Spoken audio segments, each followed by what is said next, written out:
Tinonnum exut sia.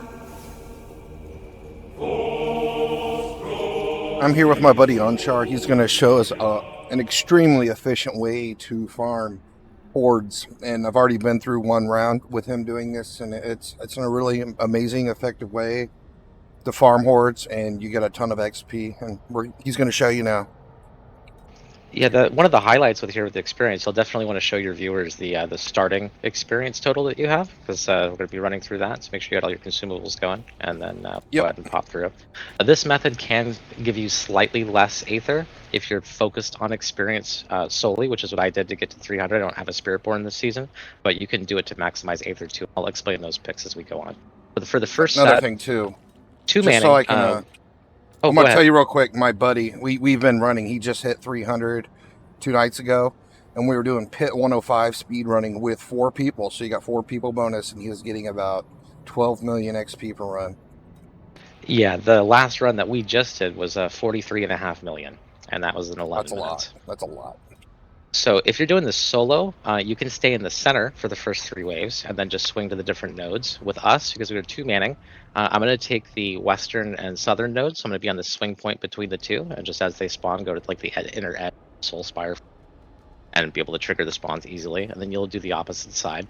Then we'll change that strategy up once we get around wave 4, unless we get some early speed.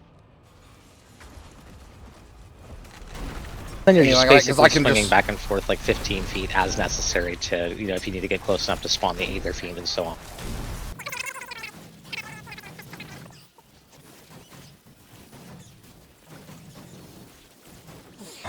You'll notice that the last 2 seconds of a wave, even after the timer expires, the Soul Spire will stay up. That's why you want to camp those last to try and flip them, because you'll have a minor opportunity to finish it. All right, so starting picks here. Really, the only good thing that we can get out of this is going to be speed. If you get anything that's aside from speed, really you want to get something that earns points before you go for speed. So that would be like a +2 Aether Fiends, Hellborn Spawn, even Aether Lord on a mass death is still better than speed at this point, because we want to be able to actually get points as a result of going faster, not just go faster and get nothing. So it is possible, just like with any run, to get really bad picks, and if that happens this run, then you'll get to see what it looks like at a minimum, which might be equally useful information. So we're going to go with speed, and we're going to go back to our 2 nodes to swing back and forth.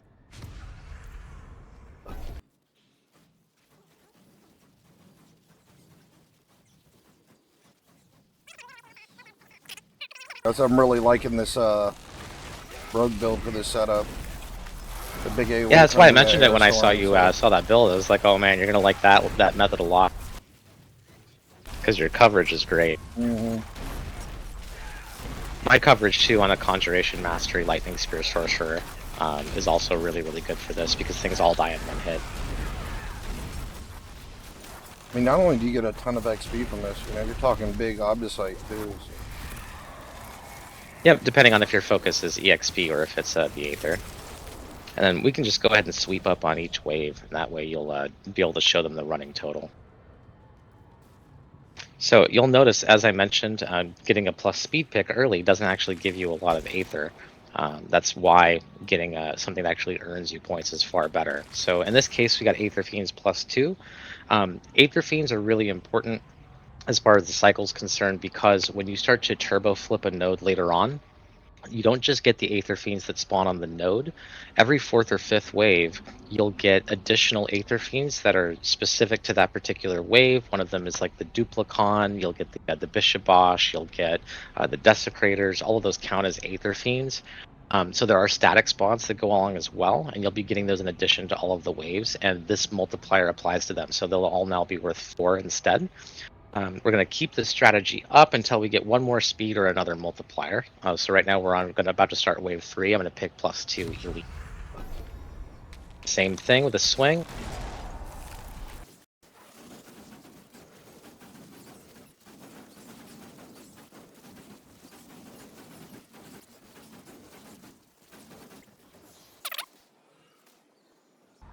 All right, so a little note on positioning here. If you come on down to the south here so I can show. The middle of the node spawn standard is about right where I am, and you want to cut the middle of that. This would be about the bottom edge of where the Soul Spire ring is. You want to stand on that line for the Soul Spire. Depending on which kind of character you're using, the goal is for your attacks not to hit the nodes that are on the west and the east from your current position. So if you're on something with really good range, like a Chain Lightning Sorcerer, you want to be all the way down here dead south. If you're on like a Necromancer and you want to be able to hit things with Chain Tendrils, you want to be about 8 o'clock here if the Soul Spire were a clock. And the idea is that if you go too far to the south, which is about the line of where this guy's head is right here, any further south than that is actually going to smush that spawning circle, and you're going to start getting mobs all the way out to the side, and that's going to slow down your speed. So optimally, you want to kind of be in this little area between that head and the middle of the node, and that's going to keep things from spawning in the middle of the map. The goal here is, if you were to think of this like a baseball diamond, is we're going to try to fill the 3 bases that are at the top of the map so that the only node that flips is the one that's south, so home base. At the last 10 seconds of the wave, depending on the progress bar for that wave on when a new event's going to spawn, if that progress bar is low, by all means rush the other nodes and you can flip them really quick, Soul Spire last, and that'll just make sure that you've lost literally nothing from this strategy.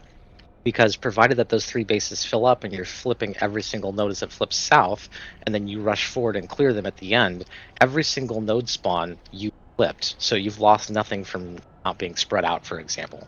But what this accomplishes is all of the minions will spawn at the bottom next to you. And if you're a multiple person group, all of them are going to be spawning in a concentric circle, a half circle around you, and they'll quickly die, allowing you to turbo flip this southern node. Get as many as 30 or 40 flips per wave, but it starts to really pick up speed later. So I'm going to go ahead and pick Unstoppable Elites. The only time you don't want to do this is if you're going to be doing a build that relies on things like Vortex or Corpse Tendrils that can make those mobs irritating, in which case we would actually do this top selection here, which almost no one ever picks, which is at wave start spawn an Aetheric Mass. Now the reason we would want to do that is that we're trying to load the bases.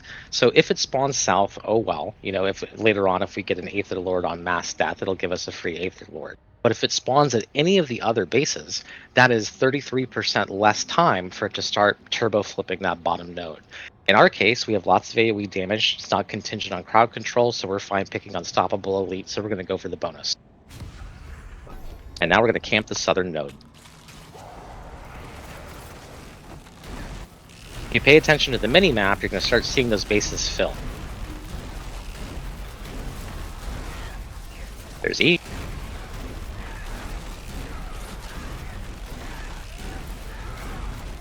There's North.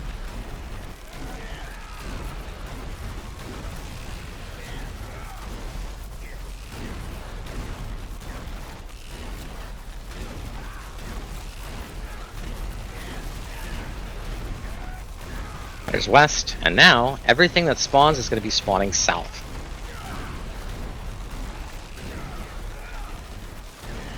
It'll also become clear that if there's a mass on one of those 3 spawn points, it'll lock that node, so it would reduce that time by 33% if you picked that. I went ahead and did the aggregate points for Unstoppable.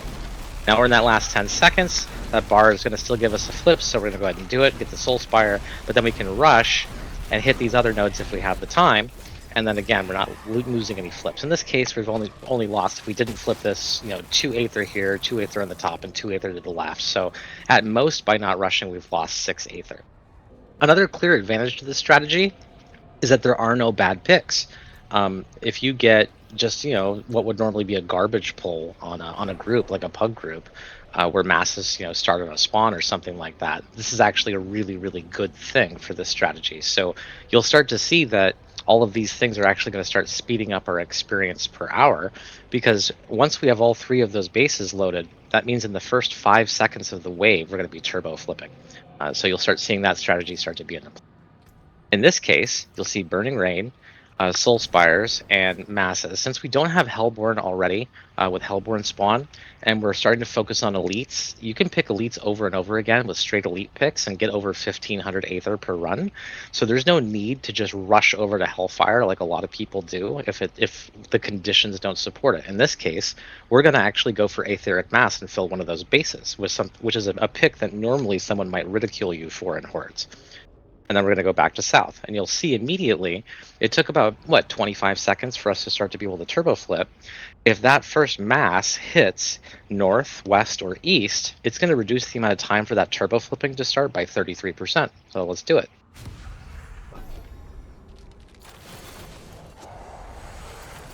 In this case, it went north, which means north is now populated.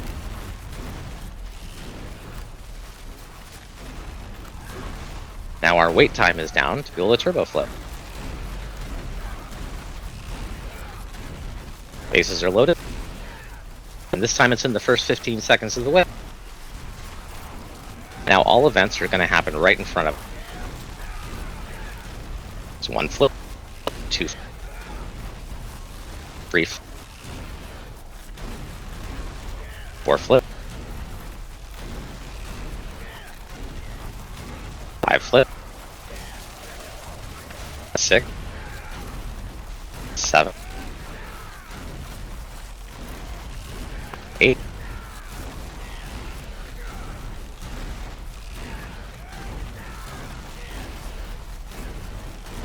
'And we're in those last few seconds. If we wanted to, we can certainly rush a node, but right now that's only worth 6 aether. Nothing to stress about.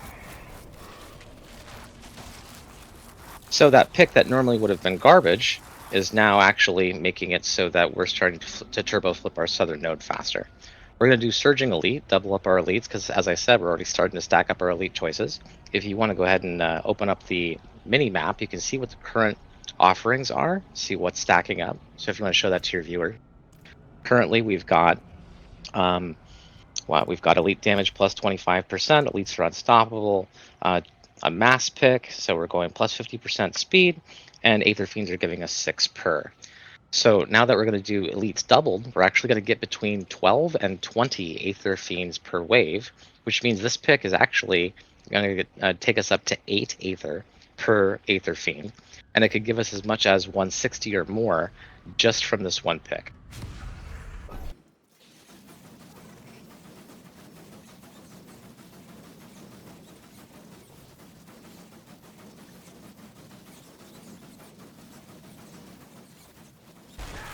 So in this case, because that bar was filling relatively slowly, that could have been a good opportunity for us to wave rush. But I think doing this as a control is good. Kind of shows your viewers what to expect. Picking up everything, you'll see that we're already sitting at 342 on wave 6. Again, take a look at our picks. Picks that normally for a group would be absolute garbage. You know, we're not getting the best picks this time. But if we pick this one on the left, that's going to be another 33% increase to our speed if it doesn't spawn at our starting node. So we're going to pick that and go south.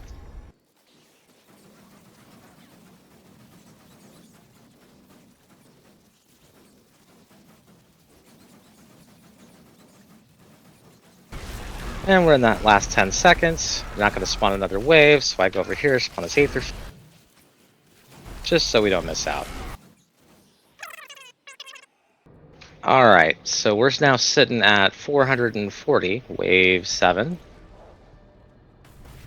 Now, picking speed is going to have a really big effect because now the node flipping speed is going to increase. So you're going to start seeing a ton of elites. And on top of that, the incentive for us to charge the other nodes is way low right now because we don't have Aether Lords, which means there's no incentive to just go like tap masses to spawn them. But it is notable that when you have Hellborn or Aether Lords, you can wait until the end of the wave to clear them because they do not despawn. Aether Lords, as long as you tap them at least once, and Hellborn will just stay on the map until you. In fact, the new offering for the wave can't start until they've been killed. Are you ready? Yep. I'm going to go ahead and give us a new instance just because we're taking a little bit of extra time for narration here. I want to make sure your viewers get to see the EXP correctly. All right, hitting it.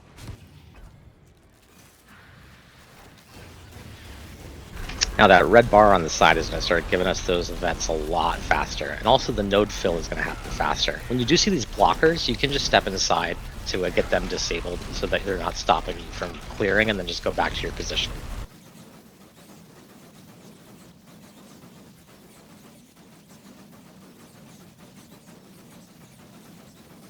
And you'll see pretty much no incentive to rush the other nodes right now. So at this point, we already have Unstoppable Elite. So this is just a free +2 perk. It's going to take us to 10 per elite. If you had these other 2 picks, let's say they were nonsense picks, it's not bad to go with Exploding Aether Fiends, because using this strategy, those Aether Fiends are going to be spawning on top of the wave, which means as each of them dies, with all of these spawn being so tightly concentrated, it'll help flip your nodes even faster. So again, one of the great things about this strategy is there are no bad picks. Here we are, wave 8, we're over 500 already, awful picks, and we're still going to be performing very, very well on these last 2 waves.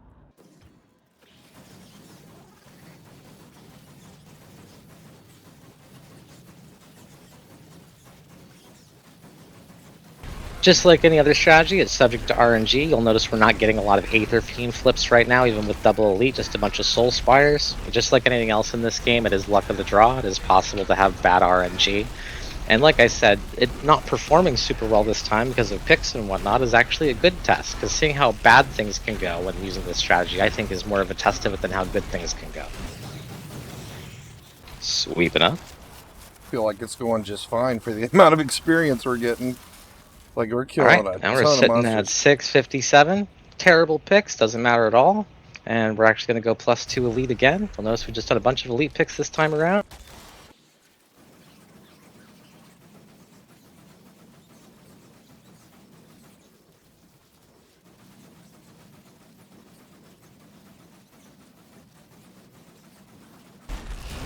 And on wave 10 completion, we are sitting at 820 with totally suboptimal picks. On a regular basis, and I mean daily, I get between 1200 and 1400 often with this map. Go to finish up before we check our experience total. So this time around, we did not get a lot of Aether Lord picks. Aether Lords using this method are worth, depending on how many consumables you've popped, anywhere from 200 to 400,000 experience a pop. Which means when those 30 flips are going on, if you're getting a ton of Aether Lords, this experience can go up quite a bit. But even without that, in absence, I went from 43 million at 0.5, and I'm now at 80.5. What about you? Went from 345 million to 381, so 36 million. 36 million, almost 37. And did you pop an Opal or an Opal? Yep, I had one going. Yeah, there you go. So if you have an experience shrine going, it's regularly over 40. The last time I had an Aether Lord wave, I think it was 46 million. And that's very, very competitive, especially if you're running these nonstop and you're not narrating in between with running like pit 120s. And this can be done on characters that aren't able to clear that kind of content, like non-Spiritborn.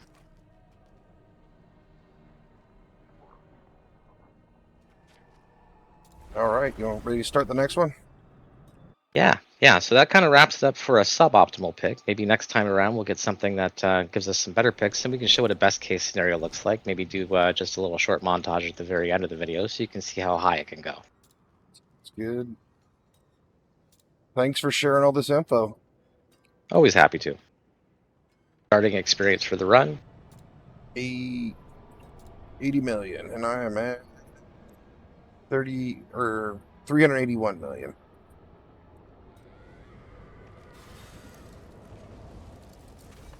Let me show you what happens if you just go south. Let's try it just south. So this is starting instead of going and chasing things down. Remember that initial 125 I said before things pick up? If you just camp south, this is what it'll look like just camping south. Not even chasing things around.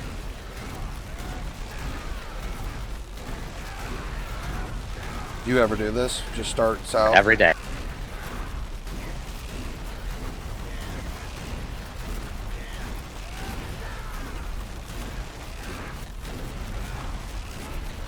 In the last 10 seconds, I'll rush forward and forward.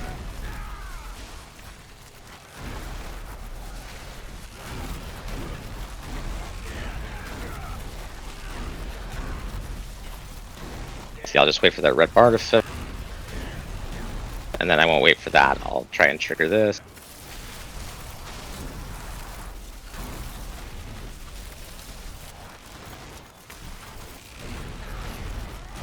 Just like that. And so our first wave, by comparison, just camping south, we're at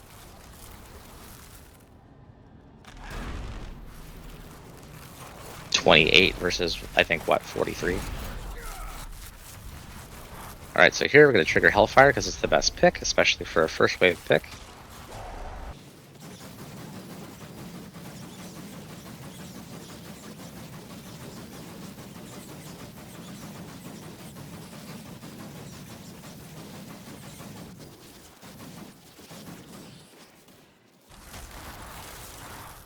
Again, not a lot of slowdown from that method. Right, here the temptation is to go ahead and get the speed for the faster flip, but you want to get points to be able to speed up, so we start with the elite damage. We want to try to get those plus speed picks when there's not a better pick on the board. So currently, Aether Fiends are worth 4.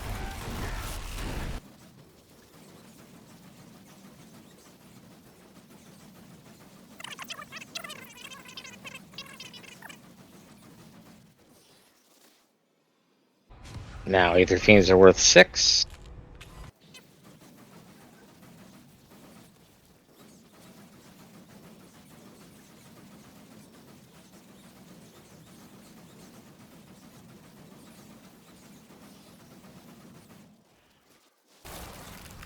Alright, so in this condition, normally I like to pick Aether Lords on Mass Death first, but given our choices here and the fact that we don't really need Aether Fiends to explode because we've got really good AoE damage, our clear pick here is Aether Lord. So that's what we're going to go with.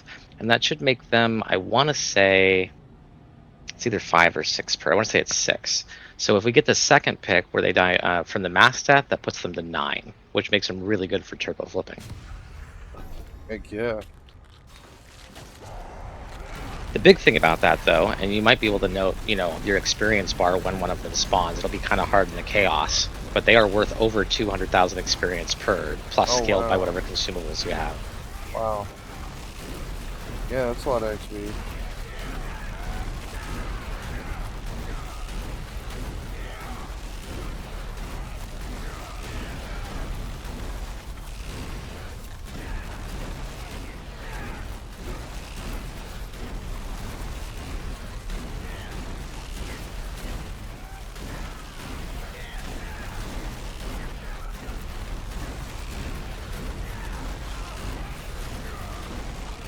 Making sure I spread the love with all these arrows, You gotta do it.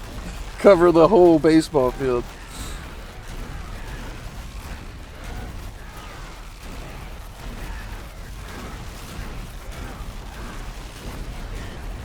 And we could have gotten much better luck with those Aether Lords, Alright, so here's a pick most people are accustomed to, Hellborn. We're getting them late wave, though, which is kind of suboptimal. Really good wave 2 pick.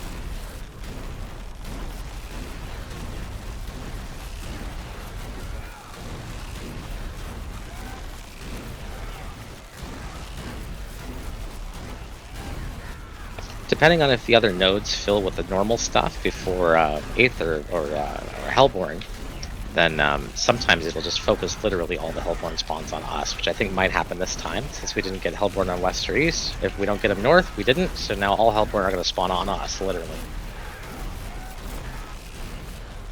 I'm okay with that.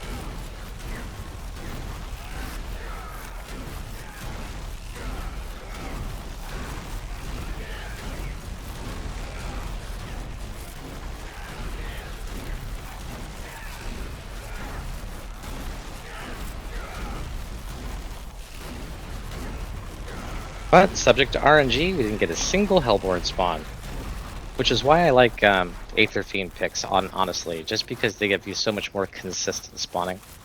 A chance for elite double would be really good, right?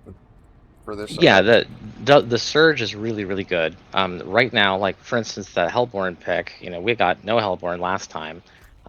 Plus 50% speed is going to affect all spawns, and then elites is going to continue to stack them. I'm going to go ahead and go with elites since they're already unstoppable, and we're going to start making them worth even more. I think that's going to boost us up to 8 per. I'm going to double check real quick on the minimap. Yeah, that's going to put us up to 8 aether per elite.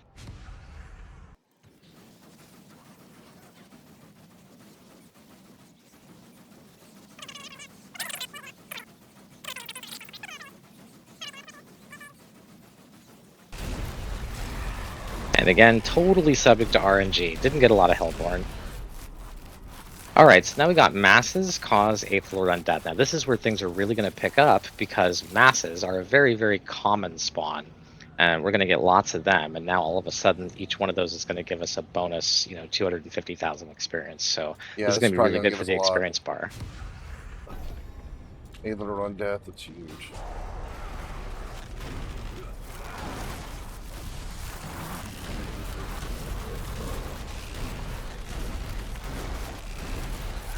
Now, once we do get mass with Aether Lord, it is important to note that at that last 10 seconds of the wave, you're absolutely going to want to advance if there's any masses up there, blow them up, and then tap the Aether Lord at least once, and then you have as much time as you want to kill them for their Aether at the end of the wave.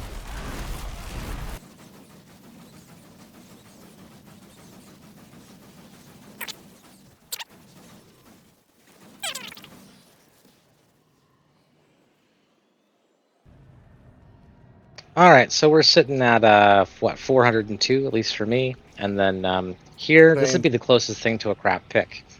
There's no real benefit to being invigorated, unless you're having mana problems. The bottom one's not going to help. So really, we're just going to get a copy of the same wave, but with the Butcher. On the plus side, remember that RNG has a big factor here. If we get a lot more Aether Fiend spawns, for example, that could greatly multiply the amount of Aether that we get over the next 2 rounds.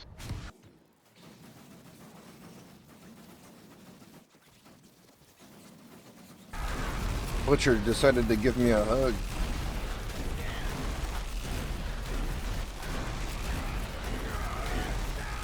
He is rather affectionate. He didn't want me in my corner.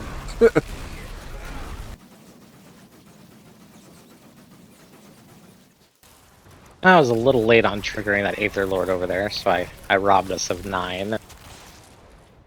Well, technically 11 from the 2 from the spawn. And of course, now we get Surging Hellborn. We've barely gotten any Hellborn spawns this entire map, despite the fact that they've been there. We've been flipping nodes like crazy. Ooh. Surging Elite is going to give us 100% benefit because we get Aether Fiends regardless of whether or not they spawn on the node. So we're going to do that. It's also going to greatly increase our experience. Should have started this entire process in reverse order. Yeah, that would have been a lot better. But you're a slave to the picks that you get just like you would with anything else. But there are there's a lot more benefit out of the picks that would do little for or nothing for someone else using this strategy. It's crazy, like how much we've actually killed. Even though we're only going to get like 600, but we've probably killed 3 times the amount of monsters you would getting 600 if you're running around. Well, yeah, and that's the other thing is that, even with these bare minimum picks, you're still going to be guaranteed at least 600. Because remember, those Hellborn that we have up north, we're going to get those 100% at the end of the wave, with all the time in the world.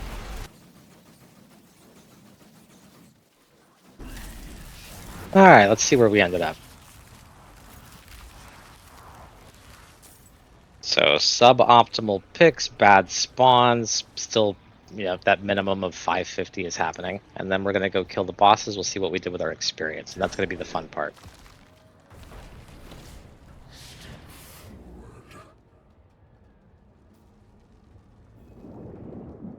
Because I can tell you, I just dinged 297 and I'm already about 1/5 of the way through my bar to the next level. Which at that level is a pretty big deal.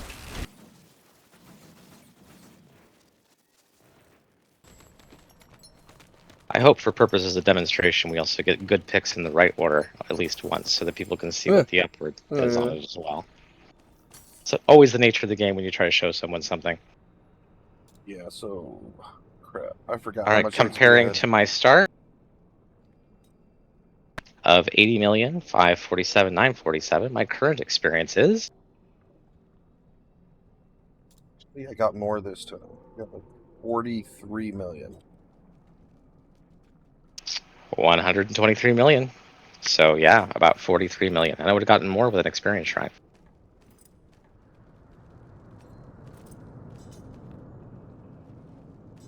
43 million in 11 minutes is a really big deal.